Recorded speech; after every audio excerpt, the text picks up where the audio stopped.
بسم اللہ الرحمن الرحیم ایاک نعبد و ایاک نستعین۔ ہم تیری ہی عبادت کرتے ہیں اور تجھ ہی سے مدد طلب کرتے ہیں۔ استعانت کا شرعی معنی اور مفہوم کیا ہے؟ اس آیہ مبارکہ سے کچھ لوگ یہ سمجھتے ہیں کہ عبادت اور استعانت دونوں کے احکام ایک جیسے ہیں، حالانکہ یہ بات علمی اعتبار سے درست نہیں۔ کیوں؟ اس لیے کہ اللہ تعالیٰ نے ایاک نعبد کے فوراً بعد واو کو بیان کیا، اور یہ واو جو ہے یہ عاطفہ ہے اور مغایرت کے لیے آتی ہے، جس کا مطلب یہ ہے کہ عبادت کے احکام معنی اور مفہوم الگ ہے اور استعانت جو ہے اس کے الگ احکام ہیں۔ کیوں؟ اللہ تعالیٰ نے اس سے پہلے 3 آیات کو بیان کیا، الحمدللہ رب العالمین، الرحمن الرحیم، مالک یوم الدین۔ تو ان تینوں آیات مبارکہ کے اندر اللہ تعالیٰ نے وہ حرف عطف کو بیان نہیں کیا۔ ایاک نعبد و ایاک نستعین کے درمیان وہ عاطفہ یہ اس لیے لائی گئیں کہ دونوں کے اندر ایک مغایرت ہے۔ اللہ تعالیٰ کا کلام جو ہے یہ ایک وسیع اور بلیغ کلام ہے کہ ہر شخص جو ہے اس کے معنی اور مفہوم کو نہیں سمجھ سکتا، تو اسی وجہ سے بعض لوگ خود بھی گمراہ ہوتے ہیں اور بہت سارے لوگوں کو بھی وہ گمراہ کرنے کی کوشش کرتے ہیں۔ استعانت کا لغوی معنی تو یہ ہوتا ہے کسی سے مدد طلب کرنا۔ استعانت حقیقی کا معنی یہ ہے کہ ہر چیز میں اللہ تعالیٰ ہی مددگار ہے، اللہ تعالیٰ ہی کی ذات معین ہے، اللہ ہی سے مدد طلب کی جائے گی، اور اللہ تعالیٰ مدد کرنے میں مستقل بنفس ہی ہے، مستقل بذات ہے۔ اگر اللہ تعالیٰ کے علاوہ کسی سے مدد طلب کی جائے تو یہ بطور مجاز جو ہے وہ ہوگا۔ جس طرح کہ انسان بیمار ہو جائے تو ڈاکٹر کے پاس رجوع کرتا ہے، یا کسی سے دم درود کرواتا ہے دعا کے لیے، کسی نیک اور صالح شخص کے سے رجوع کرتا ہے اور اس سے دعا کراتا ہے، تو یہ ایسی چیزیں ہیں کہ اگر انسان اللہ تعالیٰ کو مؤثر حقیقی سمجھے اور مستعان حقیقی سمجھتے ہوئے اگر ایسا کرتا ہے تو اس کے اندر کوئی حرج نہیں، کیونکہ قرآن پاک کے اندر اللہ تعالیٰ نے ارشاد فرمایا وَتَعَاوَنُوا عَلَى الْبِرِّ وَالتَّقْوَىٰ وَلَا تَعَاوَنُوا عَلَى الْإِثْمِ وَالْعُدْوَانِ، کہ آپس میں ایک دوسرے کے ساتھ نیکی اور تقوی میں تو تعاون کرو، لیکن گناہ اور زیادتی کے اندر ایک دوسرے کی مدد نہ کرو۔ دیکھیں احادیث پاک کے اندر آتا ہے کہ صحابہ کرام نے حضور علیہ الصلاۃ والسلام سے مدد طلب کی۔ حضرت سیدنا ابو ہریرہ رضی اللہ تعالی عنہم کہ جو حضور علیہ الصلاۃ والسلام سے کثرت کے ساتھ احادیث مبارکہ روایت کرتے ہیں، آپ کا حافظہ جو ہے وہ کمزور تھا، تو حدیث پاک بخاری شریف کتاب العلم جلد نمبر 1 صفحہ نمبر 22 کے اندر ہے، بارگاہ رسالت میں آپ صلی اللہ علیہ وسلم میں حاضر ہوئے اور عرض کرنے لگے یا رسول اللہ صلی اللہ علیہ وسلم، مجھے نسیان کی شکایت ہے، آپ دعا فرمائیں کہ اللہ تعالیٰ میرا یہ مسئلہ حل فرمائے۔ تو حضور علیہ الصلاۃ والسلام نے ارشاد فرمایا ابسط رداءک، کہ اپنی چادر بچھاؤ، فبسطتہ، راوی فرماتے ہیں حضرت ابو ہریرہ رضی اللہ تعالیٰ عنہ فرماتے ہیں میں نے اپنی چادر کو بچھا دیا، فغرف بیدیہ، حضور علیہ الصلاۃ والسلام نے فضا میں ہاتھوں کو بلند کیا اور وہاں سے کچھ چیز بری، اور ثم قال او فغرف بیدیہ، اور بھر کر جو ہے اس چادر کے اندر ڈال دیں، ثم قال دمی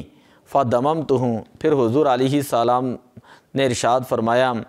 کہ اس چادر کو لپیٹ لو۔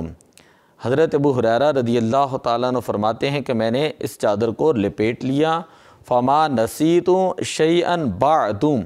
اور اس کے بعد مجھے کبھی بھی نسیان کی شکایت نہ ہوئی، اور میں اس کے بعد کوئی چیز بھی پوری زندگی جو ہے وہ دوبارہ نہ بھولا۔ یہی وجہ ہے کہ حضرت ابو ہریرہ رضی اللہ تعالیٰ عنہ کثیر احادیث مبارکہ کو روایت کرنے والے ہیں۔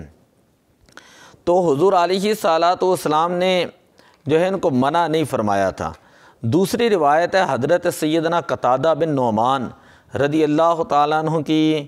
آنکھ مبارک غزوہ بدر کے دوران ضائع ہو گئی، اور آنکھ کا ڈیلا اپنے اصل مقام سے باہر نکل کر باہر چہرے پر لٹک گیا۔ تکلیف کی شدت کو مد نظر رکھتے ہوئے چند صحابہ کرام نے مشورہ دیا کہ کیوں نہ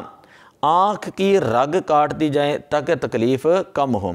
حضرت سیدنا قتادہ بن نعمان رضی اللہ تعالیٰ عنہ نے حضور علیہ الصلاۃ والسلام کے بارگاہ میں حاضر ہو کر اپنا مسئلہ بیان کیا، تو حضور علیہ الصلاۃ والسلام نے فرمایا کہ اے میرے صحابی، کہ باقی صحابہ کرام نے تو تمہیں یہ کہا ہے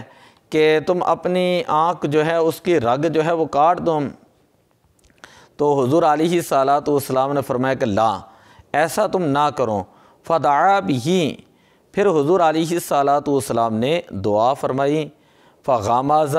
حدقتہ براحتہ، اور آنکھ کو دوبارہ اسی مقام پر رکھ دیا۔ پھر حضرت قتادہ رضی اللہ تعالیٰ عنہ کی آنکھ اس طرح ٹھیک ہو گئیں کہ معلوم بھی نہ ہوتا تھا کہ کون سی آنکھ خراب ہوئی تھی۔ مسند ابو یعلا، اسی طرح دلائل النبوہ، طبقات ابن سعد، تاریخ ابن کثیر، الاصابہ فی تمییز صحابہ، ان کے اندر جو ہے یہ روایت موجود ہے عربی کے ساتھ۔ ان اصیبت عینہ یوم بدر فسألت حدقتہ علی وجنتہ فارادوا ان یقطعوها فسألوا رسول اللہ صلی اللہ علیہ وسلم فقال اللہ، نبی اکرم صلی اللہ علیہ وسلم نے فرمایا کہ آنکھ کو نکالا نہیں جائے گا، کاٹا نہیں جائے گا، بلکہ آپ نے دعا فرمائی اور اس آنکھ کو اسی جگہ پر رکھ دیا جہاں سے وہ نکلی تھی۔ تو پھر راوی فرماتے ہیں کہ معلوم نہ ہوتا تھا کہ کون سی آنکھ خراب ہوئی تھی۔ ایک صحابی رسول ہیں، نبی اکرم صلی اللہ علیہ وسلم کی بارگاہ اقدس کے اندر حاضر ہوئے، ان کے ہاتھ مبارک کے اوپر جو ہے ایک دنبل تھی، تو جب بارگاہ رسالت مآب صلی اللہ علیہ وسلم میں حاضر ہوئے، عرض کی یا رسول اللہ صلی اللہ علیہ وسلم بکفی صلعۃ، میرے ہاتھ میں ایک دنبل ہے، تو فقلت یا نبی اللہ ہذہ الصلعۃ، یہ جو ہے ایسا زخم ہے کہ جس کی وجہ سے مجھے سواری کے لگام اور تلوار پکڑنے میں تکلیف ہوتی ہے۔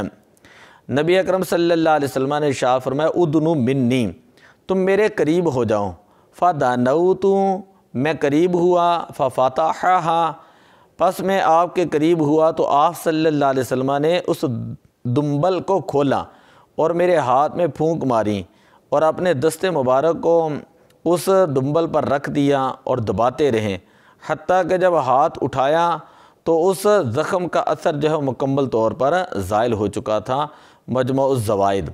تو یہ دیکھیں حضور علیہ الصلاۃ والسلام کی شان مبارک کہ آپ صلی اللہ علیہ وسلم کی برکت کے ساتھ جو ہے وہ بیماری اسی وقت جو ہے وہ دور ہو گئی۔ اب حضور علیہ الصلاۃ والسلام نے یہ نہیں فرمایا کہ میرے صحابی تم اللہ کی بارگاہ میں جاؤ، اللہ سے مانگو، وہ اعتقاد اور عقیدہ اور یقین اپنی جگہ تھا، لیکن صحابہ کرام کی دلجوئی کے لیے حضور علیہ الصلاۃ والسلام نے دعا بھی فرمائی۔ اسی طرح ایک بڑی مشہور روایت ہے،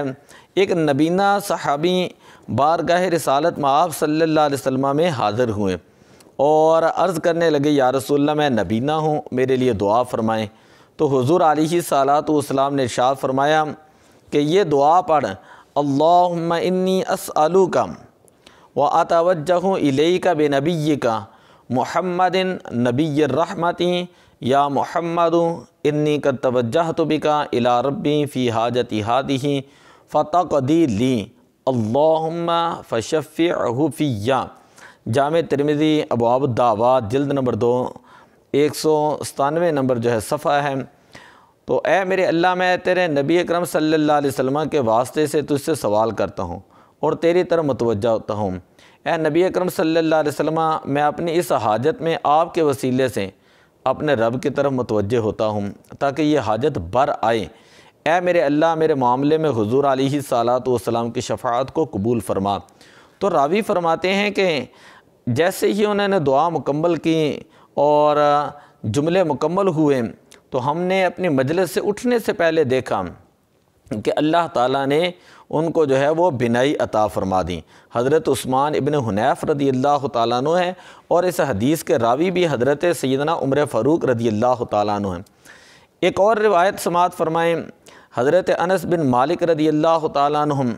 آپ فرماتے ہیں کہ بینما رسول اللہ صلی اللہ علیہ وسلم یخطب یوم الجمعۃ، کہ حضور علیہ الصلاۃ والسلام ہمیں جمعۃ المبارک کا خطبہ ارشاد فرما رہے تھے۔ اذ جاء رجل، ایک شخص حاضر ہوا، فقال یا رسول اللہ صلی اللہ علیہ وسلم قحط المطر، اور عرض کرنے لگے یا رسول اللہ صلی اللہ علیہ وسلم بارش کا قحط ہے، پس آپ جو ہے فدعوا اللہ ان یسقینا، آپ اللہ سے دعا فرمائیں کہ اللہ تعالی ہمیں بارش عطا فرمائے۔ فدعا، پھر حضور علیہ الصلاۃ والسلام نے دعا فرمائی، پس ہمارے گھروں کو پہنچنے سے پہلے بارش شروع ہو گئی جو اگلے جمعے تک مسلسل جاری رہیں۔ حضرت انس رضی اللہ تعالیٰ عنہ فرماتے ہیں کہ اگلے جمعے پھر وہی شخص یا کوئی اور شخص کھڑا ہوا اور عرض کی، اے اللہ کے پیارے رسول صلی اللہ علیہ وسلم اللہ سے دعا کریں اس بارش کو ہم سے دور کر دیں۔ نبی اکرم صلی اللہ علیہ وسلم نے دعا فرمائی، اے اللہ ہمارے ارد گرد ہوں اور ہمارے اوپر نہ ہوں۔ پس میں نے دیکھا کہ بادل دائیں اور بائیں ہٹ کر بارش برسانے لگیں اور اہل مدینہ پر بارش ختم ہو گئی۔ حدیث پاک کے الفاظ یہ ہیں، آج بھی اگر تیز بارش ہوں نہ ختم ہوتی ہے تو یہ الفاظ پڑھے جائیں تو اللہ تعالیٰ برکت ڈالتا ہے۔ اللہم حوالینا ولا علینا، کہ اے باری تعالیٰ یہ بارش ارد گرد کے علاقوں میں ہوں، ہمارے اوپر نہ ہوں۔ اسی طرح حضرت سیدنا امیر حمزہ رضی اللہ تعالیٰ عنہ، حضرت سیدنا عبداللہ بن مسعود رضی اللہ تعالیٰ عنہ فرماتے ہیں کہ نبی اکرم صلی اللہ علیہ وسلم اپنے چاچا سیدنا حمزہ رضی اللہ تعالیٰ عنہ کی غزوہ احد میں شہادت پر اس قدر روئے کہ انہیں ساری زندگی اتنی شدت سے روتے ہوئے نہیں دیکھا گیا۔ فرماتے ہیں کہ سرکار دو عالم صلی اللہ علیہ وسلم آپ کے جنازے کو قبلہ کی سمت رکھ کر پھوٹ پھوٹ کر رونے لگے، حتیٰ کہ آپ کی ہچکی بن گئی۔ پھر حضور علیہ الصلاۃ والسلام حضرت امیر حمزہ رضی اللہ تعالیٰ عنہ کو مخاطب کر کے فرمانے لگے، یا حمزہ تم یا عمہ رسول اللہ یا اسد اللہ و اسد رسولہ، یا حمزہ تم یا فاعل الخیرات،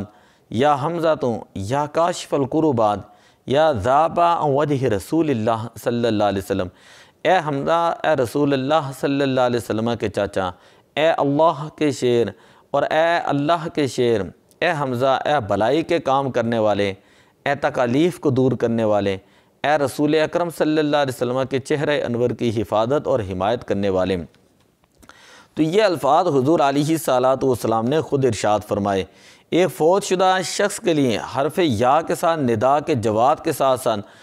حضور علیہ الصلاۃ والسلام کے الفاظ ہیں، یا کاشف الکربات، کہ اے غموں کو دور کرنے والے۔ تو اس سے پتہ چلا کہ سیدنا امیر حمزہ رضی اللہ تعالیٰ عنہ آپ غموں کو دور کرنے والے تھے، اور کسی فوت شدہ کے لیے اگر بطور مجاز جو ہے یہ الفاظ بیان کیے جائیں اور اس سے مدد طلب کی جائیں تو اس کے اندر کوئی حرج نہیں، حضور علیہ الصلاۃ والسلام کے الفاظ مبارک دلالت کر رہے ہیں۔ ایک بڑی عجیب سی بات ہے، لوگ کہتے ہیں کہ نہیں جی آپ جو ہے غیر اللہ سے مانگتے ہیں، یہ شرک ہو جاتا ہے۔ اب قرآن پاک پڑھ کر دیکھیں، پتہ چل جائے گا۔ حضرت جبریل امین علیہ الصلاۃ والسلام آپ جو ہے حضرت سیدنا عیسیٰ علیہ الصلاۃ والسلام کی ولادت کے سلسلے میں جب حضرت مریم سلام اللہ علیہا کے پاس انسانی روپ میں آتے ہیں تو ان سے آپ نے فرمایا انما آنا رسول ربک لأہب لک غلاما زکیہ، کہ جبریل امین عرض کرتے ہیں فقط میں تو آپ کے پاس آپ کے رب کا بھیجا ہوا ہوں، اس لیے آیا ہوں تاکہ میں آپ کو ایک پاکیزہ بیٹا جو ہے وہ عطا کروں۔ اب دیکھیں بیٹا عطا کرنا یہ تو اللہ تعالیٰ کی شان ہے، لیکن جبریل امین جو ہے اس کو اپنی طرف جو ہے وہ منسوب فرما رہے ہیں، تو پتہ چلا کہ دینے والی ذات اللہ ہی کی ہے، لیکن جبریل امین جو ہے بطور مجاز جو ہے اس کو بیان کر رہے ہیں، اور قرآن پاک کے اندر اللہ تعالیٰ بھی اس کو بیان فرما رہا ہے۔ اور اللہ تعالیٰ نے اس سے منع نہیں فرمایا، بلکہ اسی طرح کے الفاظ قرآن پاک کے اندر موجود ہونا یہ اس بات کی دلیل ہے۔ اگر بطور مجاز ایسے کلمات جو ہے ادا کرتے ہیں تو اس کے اندر شرک لازم نہیں آتا، کیونکہ دینے والے حقیقی طور پر وہ اللہ تعالیٰ کی ذات ہیں۔ اگر یہ حقیقت اور مجاز کا معنی مراد نہ لیا جائے تو پھر لِأَحَابَ لَكِ غُلَامًا زَكِيًّا کا جملہ جو ہے یہ تو قطعاً شرکیہ جملہ ہوگا، اور پھر حضرت جبریل امین کی طرف جو ہے وہ آپ کا فتویٰ جائے گا۔ تو خیر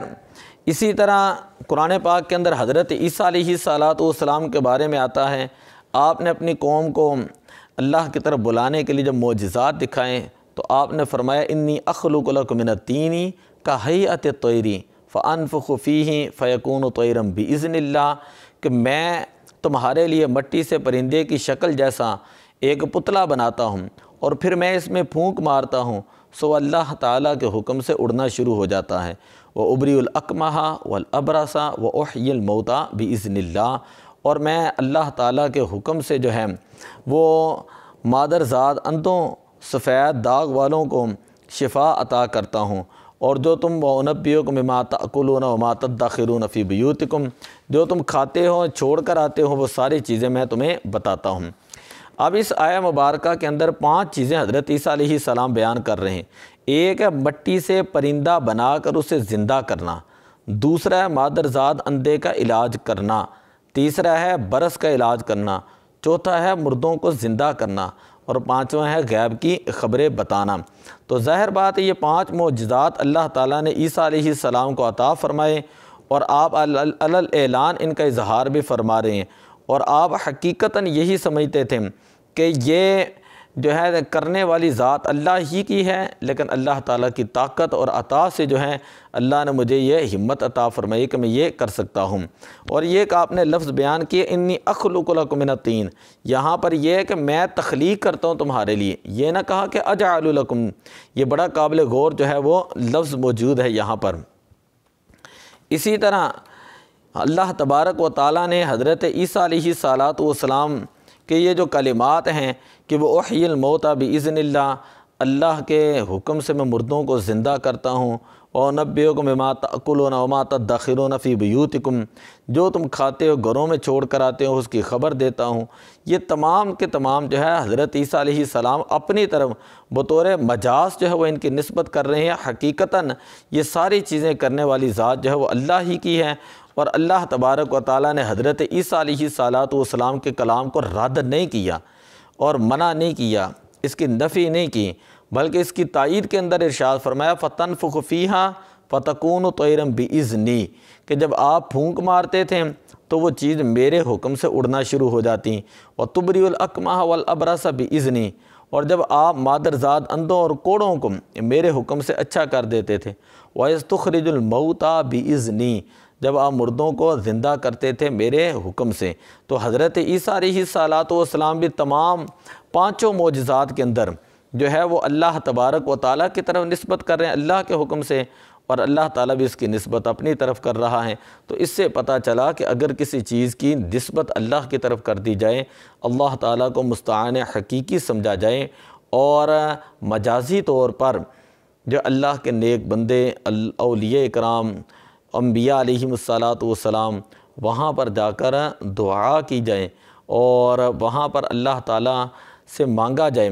تو اللہ تعالیٰ جو ہے وہ ضرور عطا فرماتا ہے۔ اور کلمات کی نسبت جو ہے اگر مجازن کسی کی طرف کر دی جائے، کسی کو غوث، داتا، کتب وغیرہ کہا جائے تو اس کے اندر جو ہے وہ کوئی حرج نہیں ہے۔ جس طرح ہم اپنے علماء کو علامہ کہتے ہیں، انسان کی طرف سمیع کی، بصیر کی، حیات کی، علم کی نسبت کرتے ہیں، تو یہ علم کا ہونا، حیات کا ہونا، اور سننے کی قدرت کا ہونا، دیکھنے کی قوت کا ہونا، اختیارات کا ہونا، طاقت کا ہونا، یہ ساری وہ چیزیں جن کا حقیقی طور پر مالک اللہ تعالیٰ ہیں، لیکن اللہ تعالیٰ انسان کو حیات بھی دے رہا ہے، تو اس کا مطلب ہے انسان کے اندر حیات مجازی طور پر ہے۔ انسان دیکھتا ہے تو مجازی طور پر، سنتا ہے تو مجازی طور پر، جانتا ہے تو مجازی طور پر، اختیار ہے تو مجازی طور پر، مشکل کشا ہے تو مجازی طور پر، داتا ہے تو مجازی طور پر، غوث اعظم ہے تو مجازی طور پر۔ تو دعا ہے کہ اللہ تعالی ہمیں اس چیز کو سمجھنے کی، اس مسئلے کو سمجھنے کی، حقیقت اور مجاز والی بحث کو بھی سمجھنے کی توفیق عطا فرمائے۔ الصلاۃ والسلام علیک یا رسول اللہ وعلی آلک واصحابک یا حبیب اللہ۔ الصلاۃ والسلام علیک یا خاتم النبیین وعلی آلک واصحابک یا شفیع المذنبین۔